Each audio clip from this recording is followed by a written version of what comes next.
RHI is really an outgrowth of everybody dealing with COVID. I began to think about how could I apply both AI and Rajant skills to healthcare. As I looked across what Rajant engineering can do, combined with what we've developed globally from a distribution perspective, I thought, we're capable of a lot more.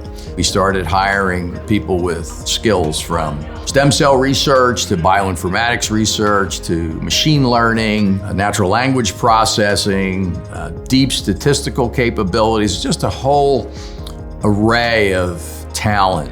The team, they've really done a great job of inventing a lot of new technology to apply to the analysis of different types of medical data. How can we pull the most important data out of the massive amount of information that is a person and a person in disease, and combine it with all of the knowledge that we have about biology or molecular sciences and genetics? What is the kind of thing that you can learn from sequencing analysis? How can we make a little change that can help a person improve their quality of life?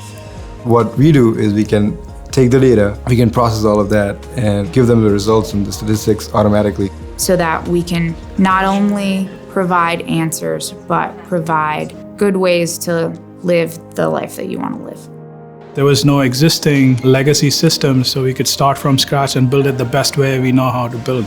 It was all about trying to find the right people who can do it. We could build our own culture. Every single person in the team here, they've been contributing to that vision, and they're making a significant impact in the direction of where the vision is going. Being a part of RHI is exciting and uplifting because it draws attention to this vital human right, that there's nothing more important than health. It is very nice to collaborate with people that they have different ideas, they come from a different background. I like knowing that the work that I'm doing here is producing results that matter to people everywhere. We are each other's collaborators and colleagues and friends. What drew me here in the first place is that it provided a much broader opportunity to affect change, both within our community and across communities. I have a dream. That dream is making a fundamental change in medicine. Can we come up with a solution that is precise, that is personalized, that is effective, that is scalable, that is affordable for everyone? If we be able to do that, we are not helping a group of individuals, we are helping humanity.